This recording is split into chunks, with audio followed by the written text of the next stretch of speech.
right. Hey, everyone. I can't really see you. So we'll have a chat. It's you and me. There you go. So look, Rishi, obviously, great to have you here. Great to have everybody else here. There's really so much to talk about, but I've sourced some really quite fun facts about you. I won't tell you where. Depending on the facts, I'll guess. Sure, of course. So I wonder if we could maybe start off by just taking a little trip down memory lane. So I understand that you took your computer science A-level at age 13. Mm-hmm. Okay, that is true. And like an early stage investor in PayPal, for example. So like pretty much a fan of fintech from a very early age. Can you just take us back and I guess take us on a journey? So how did we get here? And you know, what's some of the sort of early stage stuff? Wow, wow. I'm not going back to the age of 13. Look, so I love computers. I mean, I did start at whatever the BBC 32K or whatever it was at the time, then the 8086, then the 80286, etc. Yeah. I just had a passion. So enjoyed that, ended up figuring that you can make some money in finance, so decided to sort of go into finance of some sort, and then thought to myself, actually, if you put them two together, you end up in a pretty interesting place. And I guess that's what got me very interested when I was focused on venture investing, to start looking specifically at sort of things which crossed sort of the financial and technology world. And that's what got me into PayPal, Series B, and also seed funded this company called India Bulls, which is, at the time we funded it, was an online stockbroking business in India. Today is about a 15 billion market cap business in India doing various types of financial activity. So always had this passion around the particular area, because you sort of see the leaps that actually technology can drive within an industry, and especially an industry which is as complex and large as financial services. So that's how we got here. Nice, and that's how we got here, right? So, and yeah, so we talked about obviously, you know, sort of Amba research and Copal Amba, and yep. Sort of, I guess, building that, scaling it. That's quite exciting. I mean, we talked about, you know, I think you were introed as a serial entrepreneur. Does that sit comfortably? Is that something that, as a, I guess, a title or a label, is that something you're comfortable with? Look, it's interesting because I started doing venture before I started building businesses. And when although we had two really good wins, and you know the overall portfolio was a massive win, obviously as a function of that, I just looked at myself and sort of said, how much can I really help other businesses build if I haven't done it myself? So originally, actually going to set up a business was about me proving that I could be an entrepreneur, which would make me worthy of being an investor, right? Nice. Having been an entrepreneur now, and sort of building businesses in the company building space for the last, 16 years now, I could never go back to just investing, because that's where all the action is. I mean, building a company for me is where you're in the face of the fire. So it's sort of where the heat is, where the action is, where the excitement is, and for me, look, I still passively invest, but it's very much something in the background. So do I think of myself as a serial entrepreneur? I definitely think of myself as an entrepreneur. Yeah. Hopefully in whichever part of my life. So yeah. And genuinely interesting to get the insight into that journey, so that it started off as something that you kind of felt you needed to prove to yourself almost, mm-hmm. And then just became your absolute passion. Fully. And you sort of fed off that thrill. And the adrenaline. And the adrenaline, but that's what it Fully. is, isn't it? And I'll tell you, I mean, just to go back to that, if I go back to the first business we built, I mean, we had no money behind us. My business partner, myself, Joel Perlman, and I mean, we used to sell all day. We used to do the work ourselves at night, average of 2 nights a week. We never used to sleep. We never took a salary, never took a pound out of the company for 3 years. So we were literally running off nothing. As I say, we were running off vapor. And that just teaches you about how to really bootstrap and build something. And that obviously ended up as a 3,000 person organization with operations in 12 different countries.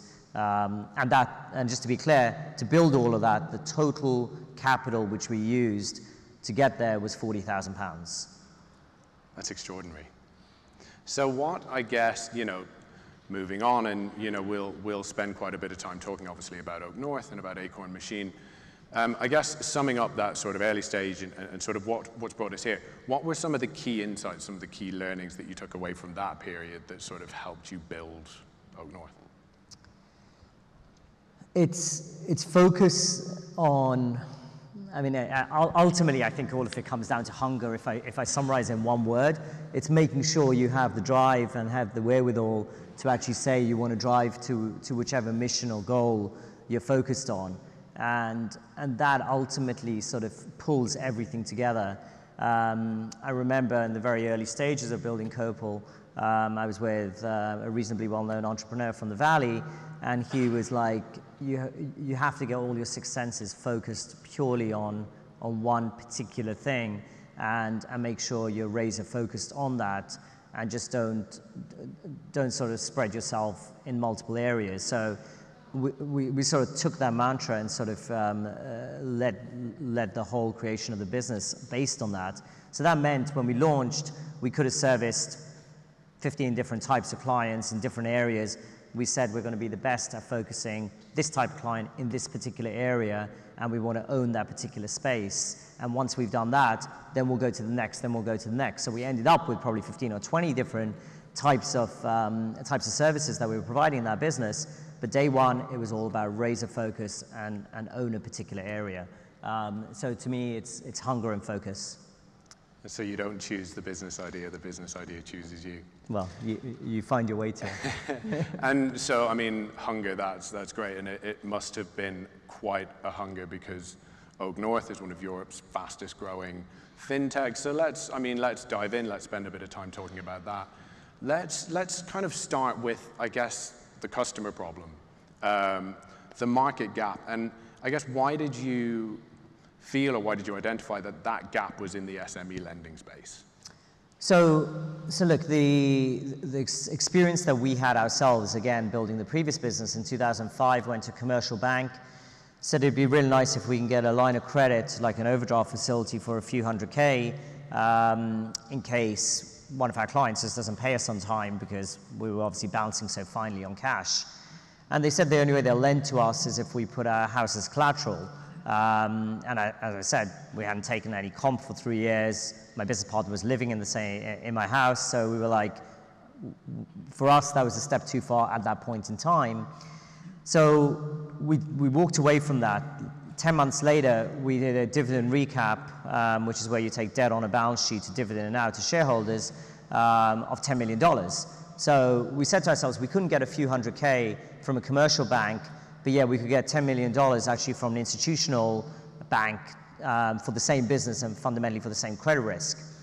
And we took that away, and as we continued to build our business, we met many other entrepreneurs who faced just total inability to raise debt financing from commercial banks, even when they had cash flow positive businesses, which actually had value behind them, in terms of debt capacity. So we said to ourselves, if we can take the type of insight we built in terms of doing credit research, put data science on top of it, can we actually help solve this problem for small, mid-sized growth businesses around the world, in an efficient manner? And our view was, this is a problem which exists across the world rather than something which is very specific to UK commercial banks. So for us, our whole mission is really to help growth SMEs get debt financing where commercial banks fail them. And this was the challenge, wasn't it? It's that sort of that mid-market space where people were just really dramatically underserved. They weren't getting the sort of bespoke lending options that you get at the higher end of the scale, and it became a little bit of a sort of retail product push challenge. And we talked a little bit about, I guess, where, because you guys have grown your lending book now to in excess of like £1 billion. £1.5 billion. And the appetite is still there. The demand is still there. So that speaks to a market that was severely underserved. Our projection was, at this point in time, we're just over 2.5 years in, since launch was to build a loan book of around 400 million, and we're at 1.5 billion and accelerating. So absolutely, there's a lot of demand out there. And as you said, it is very much that mid-market companies which are scaling up rather than starting up. And it's because, you know, we talked about this backstage, from the, I guess, the established lenders in that space, we're looking at really long periods before you even get a no or a yes. So we're looking at 4 to 6-ish months, I think, for a no, up to 9 months for a yes in that bracket. Yep. And that's, you know, I mean, we talk about SMEs being the core of any economy. I mean, that's a real challenge. That's a real issue, right? And that's what you guys are driving at the heart. I mean, look, again, being someone who likes building businesses and being involved in, you know, too directly and many indirectly through investing, you can't wait 6 or 9 months to figure out if you're going to get financing for the opportunity. Well, you can, but it slows you down pretty dramatically, right? So our whole objective is to get credit approvals within, our average is 7 days at the moment. We want to get that down to 5 days, and we get to cash within 20 days, and we want to get that down to about 6 or 7 days as well. But that's a dramatic multiple time improvement from where you are with standard commercial banks. And again, I repeat, the problem with commercial banks in terms of that time duration is very similar if you go to the US, Canada, Italy, Germany, et cetera, you sort of 120 days is sort of the minimum almost in any country when you go through a standard commercial bank process. So funds in the account essentially within 3 weeks. Yep, that's exactly. Just a dramatic improvement. So can you tell us in a little bit more detail, Rishi, what's the role that tech has played in that? Yep. So if you look at where we started from, I mean, what we're not doing is we're not doing small ticket loans of tens of thousands. We're writing checks of, you know, 1, 2, 5. The largest check we'll write is about 30 million pounds. So when you're lending those types of sums, you're not going to rely on a pure automated algorithm to give you a decision, right? So our approach is really saying, let's go to the institutional approach, the approach which an investment bank would use or a large corporate desk would use for a large multi-hundred million or multi-billion dollar loan, and actually take that type of approach, add data science and machine learning to it to actually significantly reduce the amount of time it takes with a man and machine model rather than actually saying that you have to get to a pure machine model.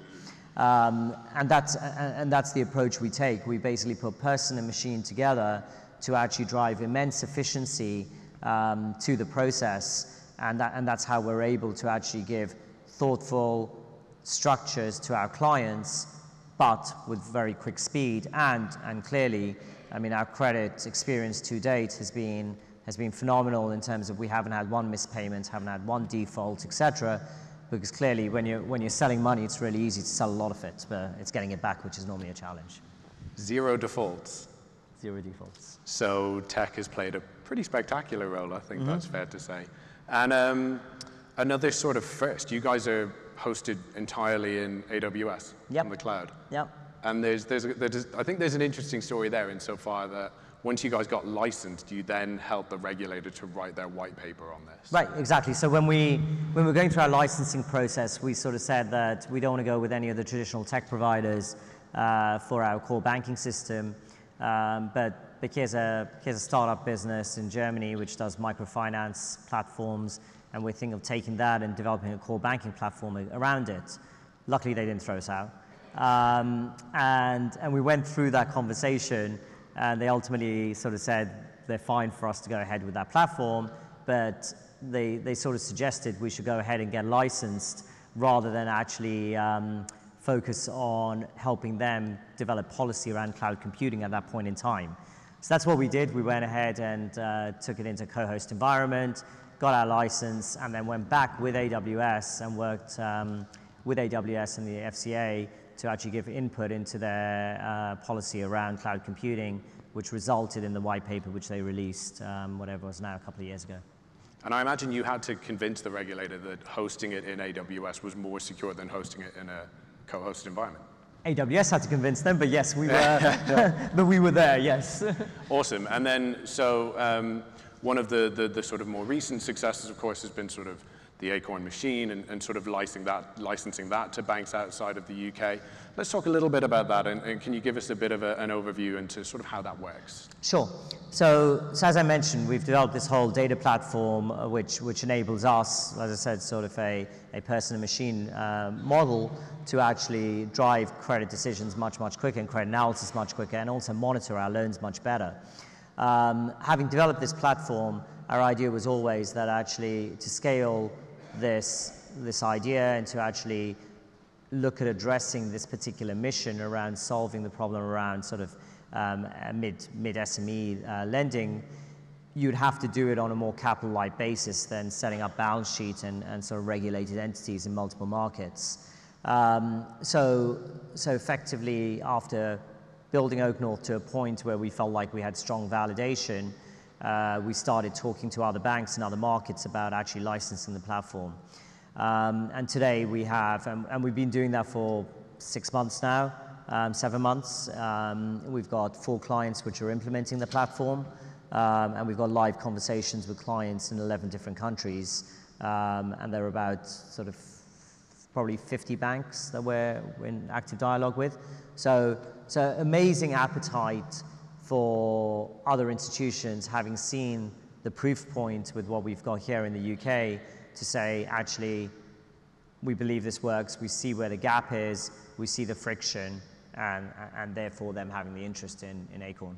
And they can integrate it into their existing SME lending processes, and it allows you guys to scale pretty quickly internationally. Exactly. That's awesome. So, and you know, obviously, I think last year you guys completed a £250 million funding round, closing with a valuation of 1.3 billion. So you guys are a unicorn. Even, I think, more rare and more mystical than that, you guys are a profitable unicorn, 10.6 billion in only your second full year of operations. I mean, let's talk about that. That's a phenomenal success. So look, I mean, like I said, built the first business using £40,000. We're pretty frugal in terms of how we approach company building.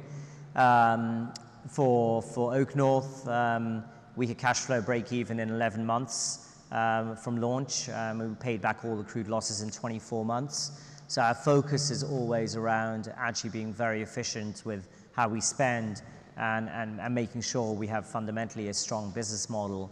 Now, does that mean I don't believe in sort of spending for growth and losing money? Look, I think for the right businesses at the right time, absolutely. It's just when you come from nothing, it's just much harder to lose money. Yeah, but you guys obviously, you're sort of capitalists, you're entrepreneurs, you want to make money, but then there's also a set of sort of really strong core values that sits at the center of what you do. So you guys don't lend to to companies that test on animals, for example. Is that something that's quite important to you? Look, what's really important for us is to have a strong mission around what we're doing, which is a greater purpose than just making money. And let's be clear, the business has to make good money, right? I mean, that's ultimately, otherwise it's called a charity. But then it's quite different to what we've seen from, for example, Revolut and Monzo, who are putting sort of scalability, they're prioritizing that over making money. So it is a different approach. It is a different business, and I'm not saying that's a bad model, I'm just saying it's a different model. It's just not the model which I naturally subscribe to. So our approach is, look, we really believe if you look at the UK economy, the SME sector is obviously the core driver of employment and GDP growth. We've already contributed to the creation of 4,000 new jobs, 5,000 new homes in the country, and you know, we expect those numbers to go up multiple fold as we continue to evolve over the next sort of months and years. So we really feel like we're doing our part to help both the country but also entrepreneurs in this company which have good businesses, which are proven and which really want to scale to the next levels, and that's really where we come home to play. Yeah, you guys have 4 billion contributed to the UK economy to date, 4,000 new jobs from the lending that you guys have given to SMEs. It's extraordinary. I almost don't want to ask because you guys have already achieved so much, but what are some of the highlights? What's coming down the road for OakNorth and Acorn Machine? From our perspective, hopefully we've just started. Yeah, I have no doubt that you guys have just started. There we go. I'll leave it there. Very exciting. All right, great. Well, ladies and gentlemen, Rishi Khosla, and I've been Ross Gallagher. Thank you so much for joining us. Thank you.